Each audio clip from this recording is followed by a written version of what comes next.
Senhor esteja convosco. Proclamação do Evangelho de Jesus Cristo segundo João. Glória a vós, Senhor. João capítulo 3, 14 a 21. Naquele tempo, disse Jesus a Nicodemos: do mesmo modo como Moisés levantou a serpente no deserto, assim é necessário que o Filho do Homem seja levantado, para que todos os que nele crerem tenham a vida eterna. Pois Deus amou tanto o mundo que deu seu Filho unigênito, para que não morra todo o que nele crê, mas tenha a vida eterna. De fato, Deus não enviou o seu Filho ao mundo para condenar o mundo, mas para que o mundo seja salvo por ele. Quem nele crê não é condenado, mas quem não crê já está condenado, porque não acreditou no nome do Filho unigênito. Ora, o julgamento é este: a luz veio ao mundo, mas os homens preferiram as trevas à luz, porque suas ações eram más. Quem pratica o mal odeia a luz e não se aproxima da luz, para que suas ações não sejam denunciadas. Mas quem age conforme a verdade, aproxima-se da luz, para que se manifeste que suas ações são realizadas em Deus. Palavra da salvação. Glória a vós, Senhor. Pelas palavras do Santo Evangelho sejam perdoados os nossos pecados. Amém. Louvor a vós, ó Cristo. Então, hoje nós estamos no quarto domingo da Quaresma. É o conhecido domingo letare, domingo da alegria, e uma alegria um pouco embaçada, né? Porque nós estamos nos dirigindo para a alegria perfeita que é a Páscoa. E nesta caminhada para a Páscoa, nós temos que mentalizar sempre aquela caminhada do povo de Deus no deserto. Se formos observar as leituras de hoje, nós vamos lembrar dos eventos que aconteceram naquela caminhada, naquela trajetória, não é? Mas antes, nós lemos aqui um livro, a primeira leitura, o livro das Crônicas. O livro das Crônicas é um livro importante. O personagem principal do livro das Crônicas é o templo. Claro que o templo não necessariamente só a estrutura de tijolo, né, de massa, a estrutura física, mas o templo significa o lugar religioso, como também o povo. Então, o centro do livro das Crônicas, tanto o primeiro como o segundo, é o templo. E os reis, eles eram julgados a partir das suas relações com o templo e o culto a Deus, o Deus Javé, não é?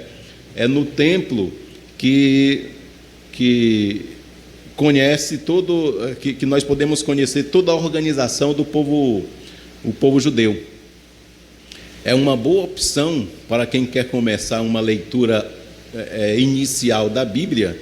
A gente lendo o livro das Crônicas, então a gente vai conhecer toda a estrutura social do povo judeu. É importante. E a sequência do que nós estamos lendo agora é o segundo livro. Então, o segundo livro, ele vem falar exatamente do Salomão que constrói o templo, né? E dentro desse contexto desse Antigo Testamento, a primeira leitura mostra, no segundo livro das Crônicas, como o povo de Israel se afastou de Deus.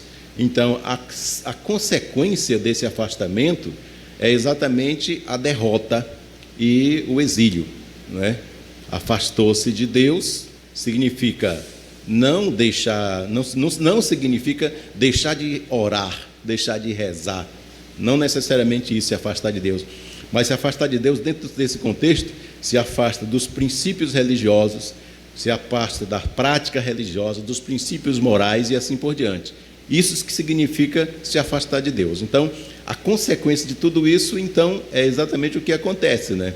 Que é o que vimos no livro das Crônicas hoje. É a derrota e o exílio. O rei Nabucodonosor leva o povo exilado para a Babilônia, não é? E só depois de 70 anos é que Deus vai suscitar, instruir um rei, tocar no coração daquele rei, Ciro, para que o povo volte, o povo recomece a sua caminhada com Deus. Então, veja só, depois de 70 anos é que o povo vem tomar consciência de que o que os fizeram atrair as coisas ruins para si, no caso, a derrota e o exílio, né? Foi o afastamento de Deus. Então, voltaram o seu coração para Deus a partir do toque que Deus dá no coração do rei, não é? E Deus, que é misericordioso, abençoa o povo de novo para que ele volte à terra. Então, essa história, ela prefigura a volta de todo o povo para Deus, tá? Porque, na realidade, o exílio, nós vivemos isso constantemente. O exílio, que é o afastamento, não é? A tirada, tirar você daquela terra que é sua, daquele terreno que você conhece, daquele lugar bom. Então, vivemos no eterno exílio quando a gente se afasta de Deus. Deus é a terra prometida, Deus é a terra da bênção. Rompida essa comunhão com Deus, nós estamos como exilados. Então, refletindo isso na pessoa de Jesus, ou seja, transmitindo isso para o Novo Testamento, essa história prefigura a volta de todas as pessoas para Deus, reconduzidos pelo amor de Cristo.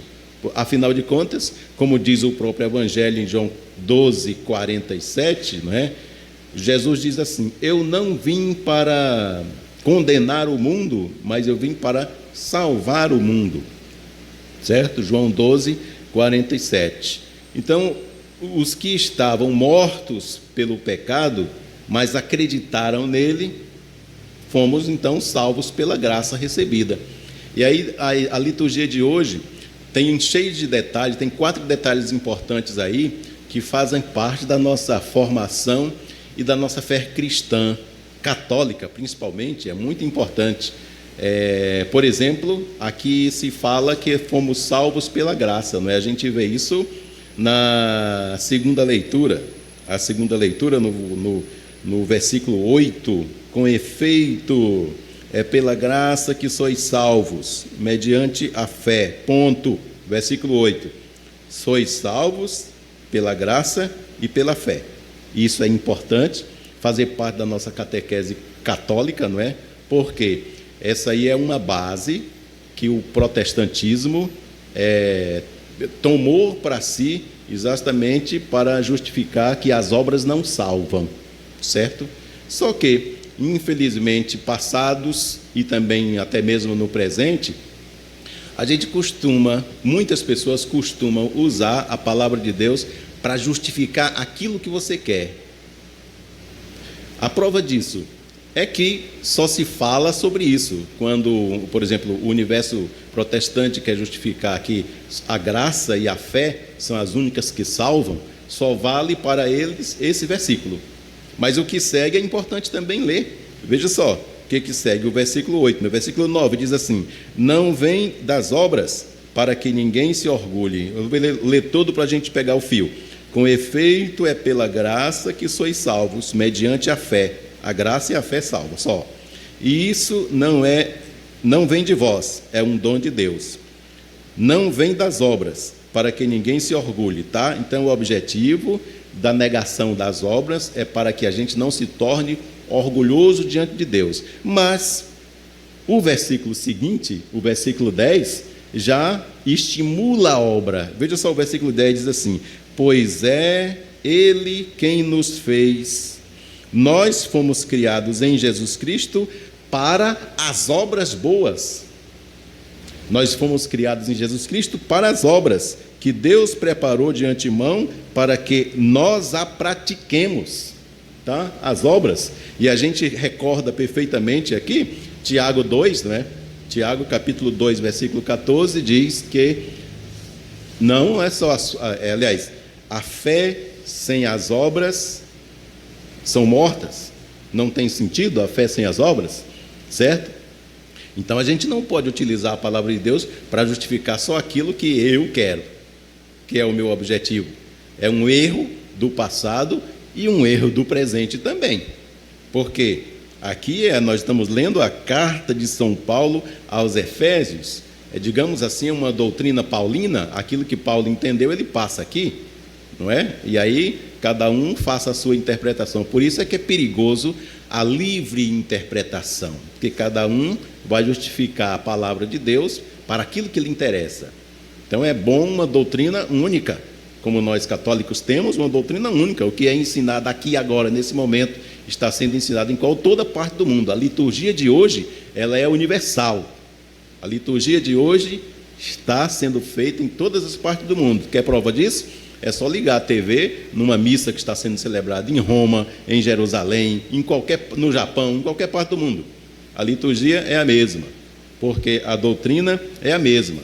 Então, o livre-arbítrio é perigoso com relação a isso. Então, cada um pensa ou interpreta do jeito que quer, e aí também se explica a multiplicidade de igrejas aí afora, que cada um pensa diferente, não é? E outra coisa, é um risco grande isso, não é? É um risco enorme. A gente, se for interpretar somente a ideia do apóstolo, está aí também a ideia de Tiago. Tiago, a fé sem obras é morta. Tiago 2, versículo 14. Então, é importante a gente notar isso. O Evangelho ele expressa a mesma ideia, lembrando aqui do Êxodo, não é? Lembrando do Êxodo, não o livro do Êxodo, mas o Êxodo propriamente dito, a travessia do povo no deserto, certo? Por quê? Porque no livro do Êxodo fala sobre isso, mas especificamente do que está se tratando agora, que é a questão da serpente de bronze, né, levantada na arte, está em Números, capítulo 21, versículo 8 e 9. Números 21, 8 e 9, especificamente, certo? Então, Deus tinha castigado, né, a rebeldia do povo com a praga das serpentes, e para os livrar da praga, Moisés levanta uma arte. E é interessante aqui, que serve para a nossa catequese também. Essa história de Números 21, 8, 9 é uma passagem que a gente justifica também as nossas imagens, tá?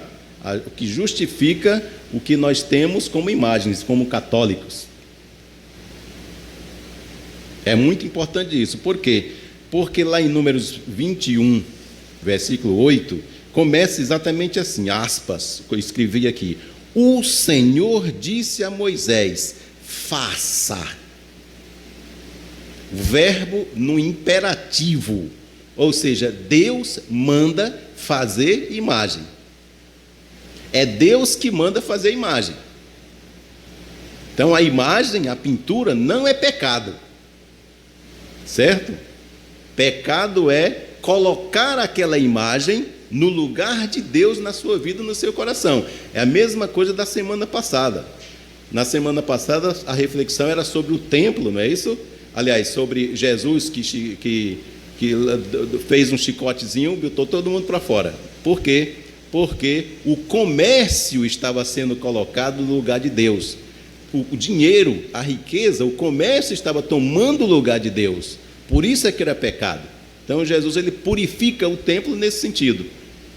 Da mesma forma aqui, a imagem. É Deus que manda fazer. Repito, o Senhor disse a Moisés, faça uma serpente de bronze, para que todos aqueles que, olhando para ela, aí então vai surtir o efeito.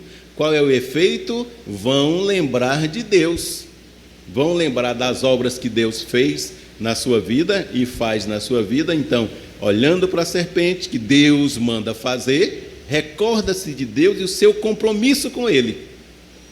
Deus ocupa o seu coração de novo na fé. Aí então, a conversão desse coração, dessa pessoa, é que faz a coisa acontecer, o bem acontecer, a cura acontecer.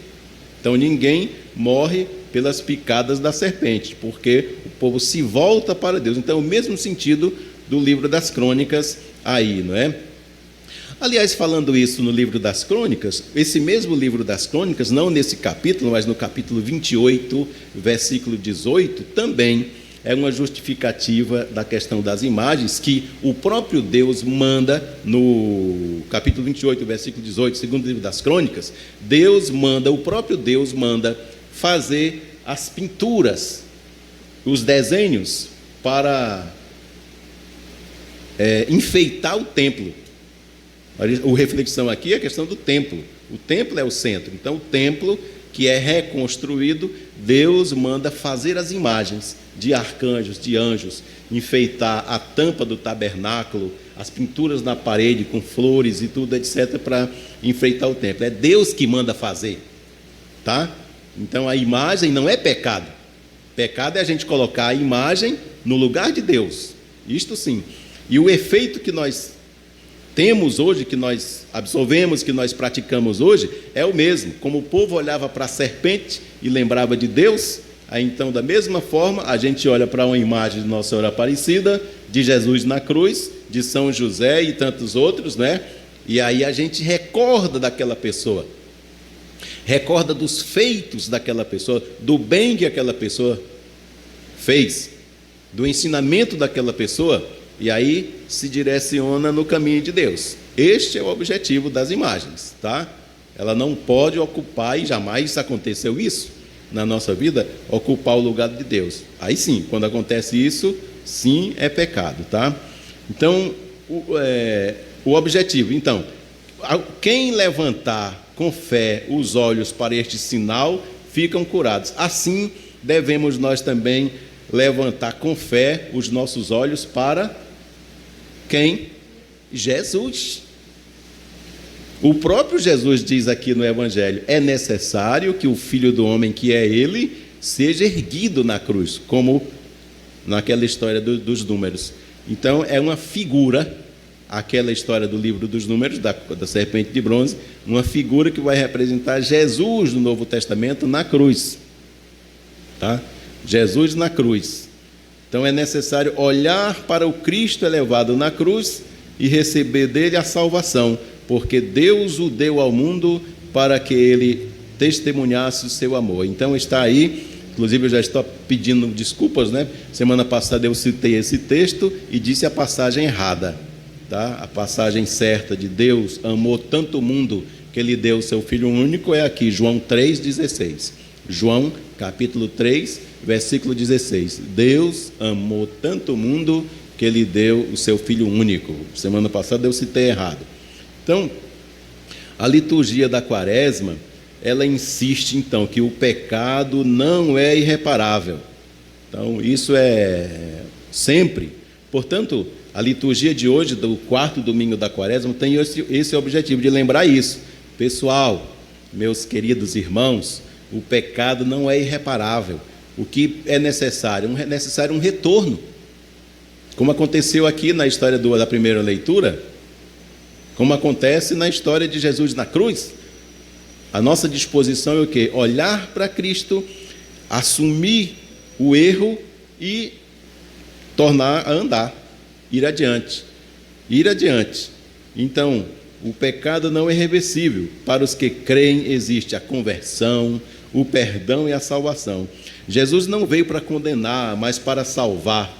Ele é a luz que penetra as nossas trevas. Em João 8, 12, né? Jesus diz: eu sou a luz do mundo. Não é à toa que Jesus se identifica, se apresenta como tal, como luz. Assim como nós procuramos a luz da manhã, do sol, não é? Natural, para a gente se aquecer, e é uma necessidade. A gente sabe muito bem que o sol, não é? Ele traz para o nosso corpo vitamina E, vitamina D, exatamente, para que a gente se fortaleça diante do coronavírus, não é? Então é muito importante, o sol é importante, está vendo? Como Jesus é sábio em si, então ele se identifica como luz. Então ele é a luz que penetra as nossas trevas, não é? Mas tem gente que rejeita, não é? Que foge da luz para não admitir que está agindo de modo errado. Aí não tem jeito. Não tem jeito. Deus está sempre a postos para nos socorrer, para nos ajudar, para nos abençoar. Mas se você não quer, nem Ele pode fazer nada, porque não depende de Deus, depende de você, depende de cada um, certo? Tem gente que foge da luz, porque não admite agindo de maneira errônea.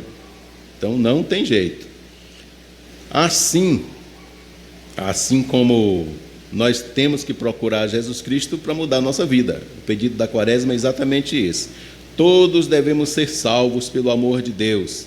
Ninguém fabrica a sua própria salvação. Nós precisamos de Jesus para a nossa salvação, certo? A autossuficiência aqui, nesse caso, significa preferir as trevas, porque nós somos cegos, não é? Sobretudo quando nós somos gabelados por algumas coisas, então a gente fica cego e erra o caminho. Então o caminho certo é a luz, Jesus. Se espelhando em Jesus, então a gente acerta o caminho, com certeza, não é? Então, Quaresma é tempo de conversão pessoal e a conversão social também. Então, Jesus ele purifica o templo, né, como um sinal que no templo estava sendo destruído, e o templo do momento é o seu corpo, a liturgia da semana passada, não é? Então cada um de nós é uma pedra dessa construção talhada pela graça de Deus, assim como fala São Paulo na segunda leitura. Somos uma pedra na construção da salvação, talhado pela graça de Deus, a graça de Deus que nós temos. Então vamos nos aproximar da luz que é Jesus. O convite da liturgia de hoje é precisamente isso: reconhecer Jesus Cristo como luz do mundo e se aproximar dele. É só assim que a gente retoma a caminhada, tá? Então, a primeira leitura e o Evangelho, eles se ligam exatamente nisso. O convite é que a gente continue a nossa quaresma, portanto, não é? Se convertendo diariamente. Louvado seja nosso Jesus Cristo.